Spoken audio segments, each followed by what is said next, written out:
Assalamualaikum warahmatullahi wabarakatuh. Selamat bertemu kembali di channel Quran Islam. Channel yang membahas apa saja tentang Islam. Sebelum lanjut, jangan lupa ngopi dulu. Nggak usah berlama-lama.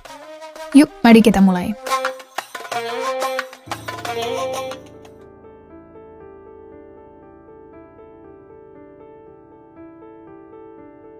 Ayo berubah mulai hari ini. Bayangkanlah kamu sedang berada di tengah kuburan yang besar. Jam 1 dini hari. Ada sebuah lubang galian. Seseorang akan dikubur di lubang itu besok. Malam ini kamu sedang merenung tentang kematian. Mengikuti nasihat Rasulullah Shallallahu Alaihi Wasallam. Apa yang Rasulullah Shallallahu Alaihi Wasallam katakan?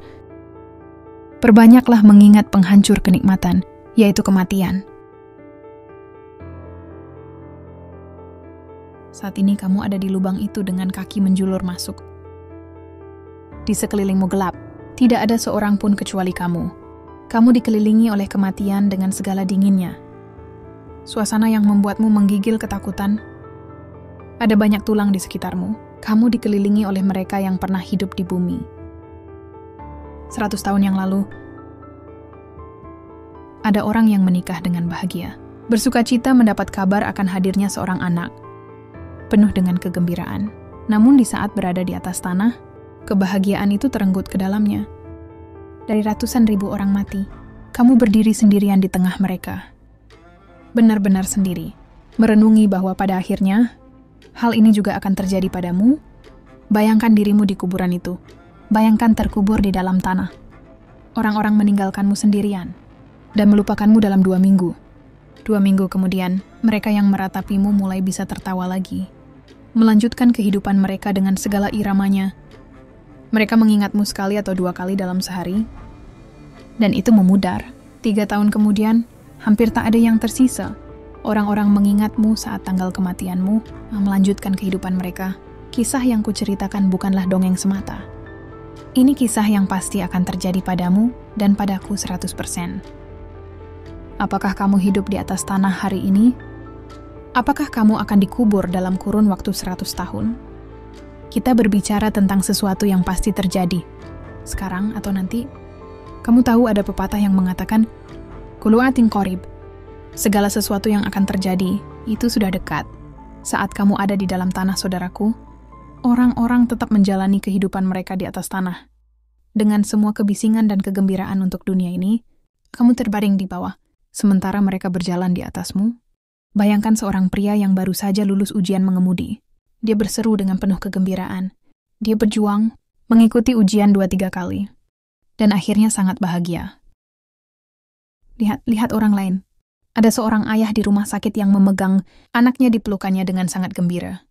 Selama bertahun-tahun, dia tidak punya anak. Dan sekarang dia berseru, "Anakku, aku akan membuat hidupmu sempurna." Suaranya bergema di koridor rumah sakit. 100 tahun kemudian, ayah dan anak itu juga telah menjadi bagian dari tanah gelap yang ditumbuhi rumput. Di mana kegembiraan itu sekarang? Kebahagiaan itu di mana? Seruan itu sangat aneh, kan? Orang-orang sering percaya bahwa kematian itu seperti tidur yang tenang. Kita sering berkata, "Aku ingin mati saja dan bebas dari segalanya." Padahal sesungguhnya kenyataannya justru sebaliknya. Pada hari kamu mati, kamu mulai terbangun dari tidur yang sangat lelap, tidur duniawi yang sangat nyenyak. Setelah itu, kamu melihat kenyataan yang sesungguhnya. Tabir di atas matamu, tabir tidur dan kelalaian mulai terangkat. Tak ada jejak tidur yang tersisa. Kamu menjadi sepenuhnya sadar saat itu. Jika kamu menyenangkan Allah di dunia ini, pemandangan indah menantimu di sana. Tetapi jika kamu tidak bisa, jika kamu terus terjebak di dalam lembah dosa dan membuat alasan seperti, "Aku tidak salat 5 waktu. Aku tidak bisa salat 5 kali. Aku cuma bisa 4 kali. Ya, aku punya pacar." Dan kami bergandengan tangan. Jika kamu terus dalam skenario seperti itu, dan jika kamu tidak bisa menyenangkan Allah, jika Allah tidak mengampunimu, siksaan menunggu di akhirat. Tetapi itu bukan siksaan yang sederhana. Kamu tahu sebelum kita mencapai surga atau neraka, kita akan melalui alam kubur. Rasulullah Shallallahu Alaihi Wasallam bersabda, sesungguhnya alam kubur itu bisa menjadi taman dari taman-taman surga. atau jurang dari jurang-jurang neraka. Apa yang menunggu di sana untuk orang-orang yang tersiksa, kesepian yang tiada akhir? Kamu berandai-andai dikelilingi dengan seandainya. Di mana-mana ada penyesalan. Di mana-mana dipenuhi dengan ucapan, seandainya aku tidak. Semua telah kehilangan maknanya. Semuanya yang kamu miliki di dunia kamu tinggalkan. Dan masuk ke dalam tanah tanpa apapun. Saat itulah, tidak ada lagi yang tersisa di sekelilingmu yang membuatmu sibuk di dunia. Tidak ada cek tagihan. Ujian ini dan itu. Kamu mulai berpikir dengan jelas. Kamu menyadari bahwa kamu tidak pernah benar-benar memiliki apa yang kamu pikir adalah milikmu. Pada saat itu, kamu mengerti mengapa tidak ada saku di kain kafan. Ada aplikasi WhatsApp, ya kan? Kamu punya akunnya. Itu tidak ada artinya sekarang. Kamu sangat khawatir untuk mencadangkan pesanmu dan bertanya, apa yang akan terjadi pada foto dan obrolanku? Aku tidak bisa menghapusnya. Apa gunanya cadangan itu sekarang? Siapa yang peduli dengan data cadanganmu lagi? Kamu punya kata sandi, akun media sosial, dan hanya kamu yang tahu, ya kan? Sekarang, kata sandi dan WhatsAppmu itu tidak ada gunanya lagi. Mungkin tidak ada yang akan melihat chat WhatsAppmu lagi. Semua itu sudah tidak ada gunanya lagi. Hapus saja. Kamu pikir orang yang menggunakan ponselmu setelah kamu mati akan menganggap pesanmu ada gunanya, tidak dia akan menghapus dan memengatur ulang semuanya dan membuangnya. Kamu sudah mati sekarang. Begitu juga dengan segala kenangan itu. Bahkan jika masih ada, itu sudah tak penting lagi. Secara perlahan kamu dihapus dari dunia ini. Pada awalnya, setelah kematianmu, kamu akan diingat. Di bulan pertama akan ada percakapan tentangmu. Setelah 6 bulan, percakapan itu akan semakin jarang. Dan setelah 2 tahun, bahkan menjadi lebih berkurang. Mungkin 20 tahun dari sekarang, seseorang mungkin masih membagikan cerita tentangmu kepada cucu-cucunya. Tapi dalam 100 tahun, tidak ada yang akan menyebut namamu lagi. Tidak akan ada yang tersisa kecuali nama di batu nisanmu. Mungkin mereka akan meletakkan makam lain di atas makammu, dan bahkan mungkin mereka akan menghapus batu nisanmu. Apa yang terjadi? Apa yang tersisa sekarang? Ingat bagaimana kamu merasa bangga, bagaimana kamu dulu suka pamer pada orang-orang. Ingat karena kamu telah meraih beberapa hal di dunia, kamu berjalan dengan sangat percaya diri, membusungkan dadamu. Di mana kesombonganmu itu sekarang? Kamu bukan apa-apa lagi sekarang. Kamu sudah hilang.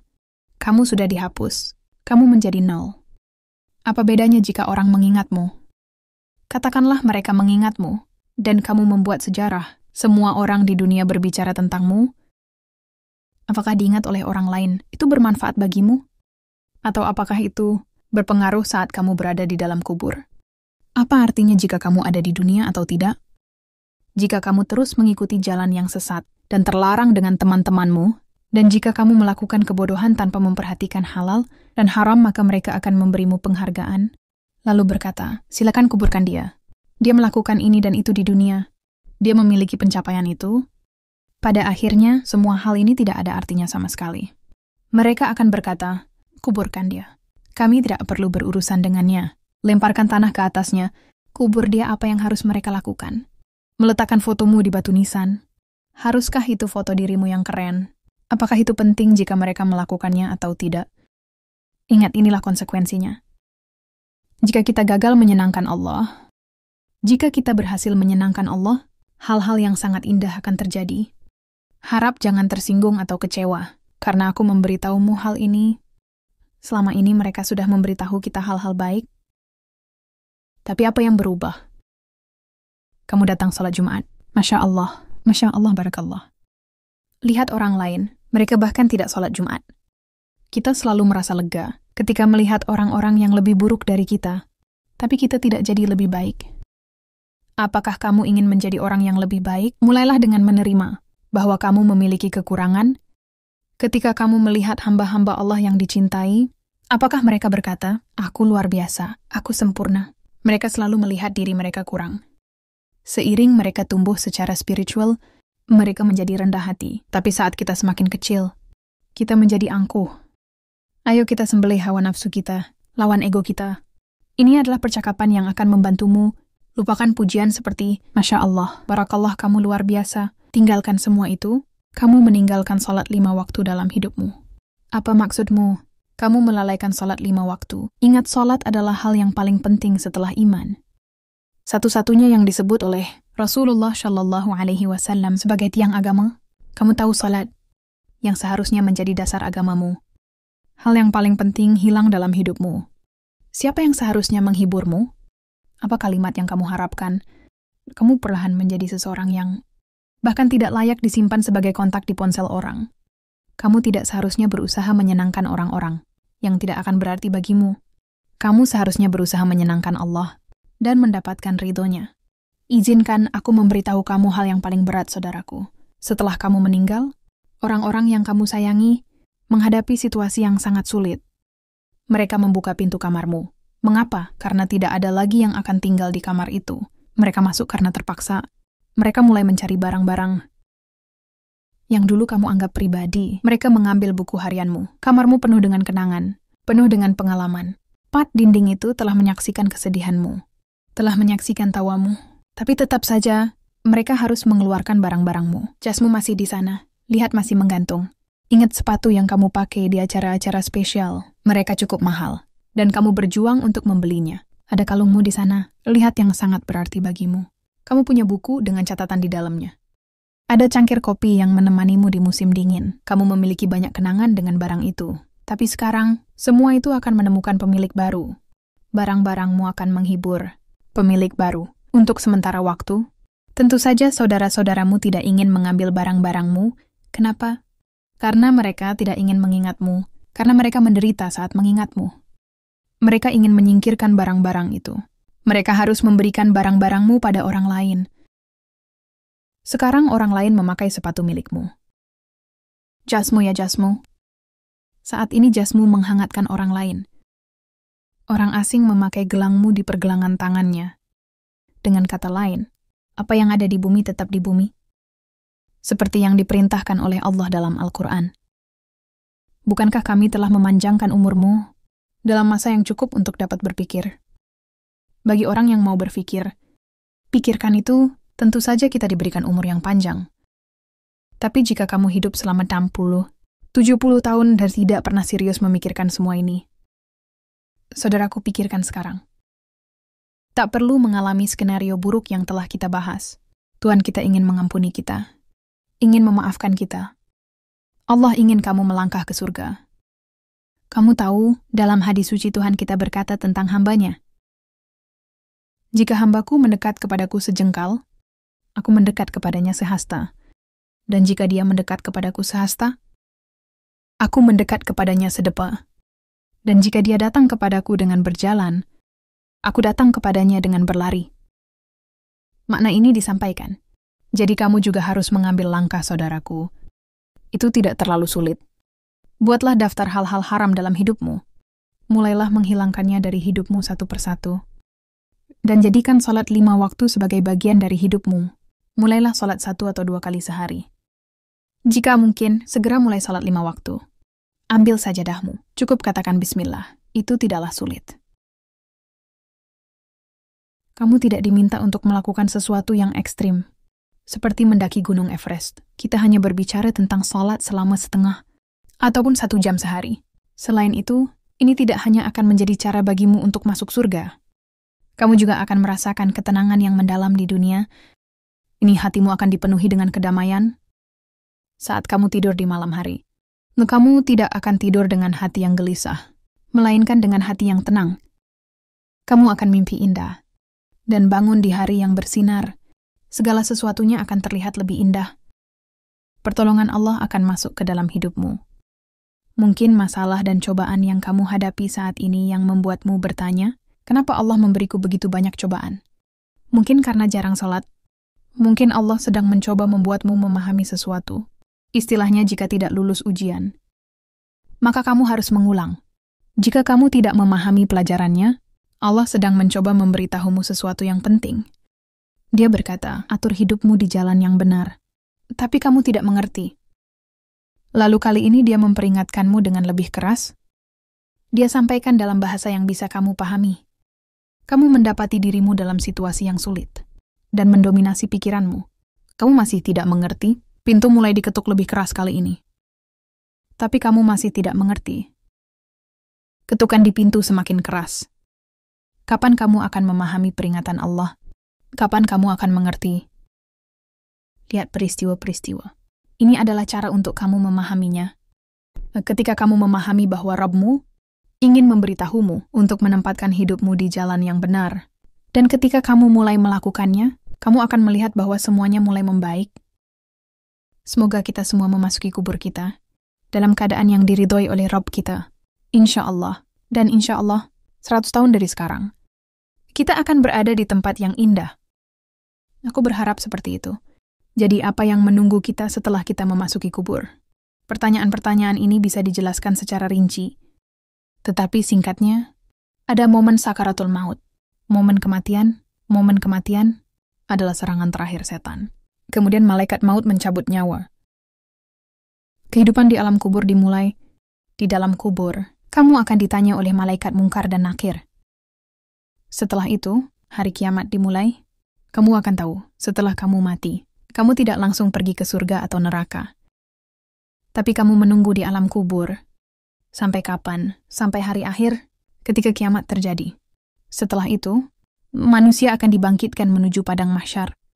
Manusia dikumpulkan untuk menerima catatan amalnya. Tanpa kecuali, manusia berkumpul untuk dilakukan perhitungan, lalu menerima hasil timbangan atas semua amal, perbuatannya selama di dunia. Kita tahu tentang peristiwa menyeberangi jembatan Sirat, surga dan neraka datang setelah itu, jadi ada perjalanan yang panjang. Perjalanan sebenarnya dimulai pada saat kematian kita. Setelah kematian, selama tahap ini, kamu tidak bisa memilih kamu mau kemana.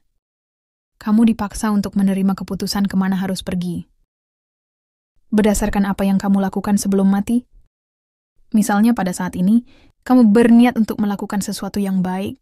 Kamu memutuskan untuk meninggalkan hal yang haram dari hidupmu, melakukan amal baik, sholat pada saat penting ini.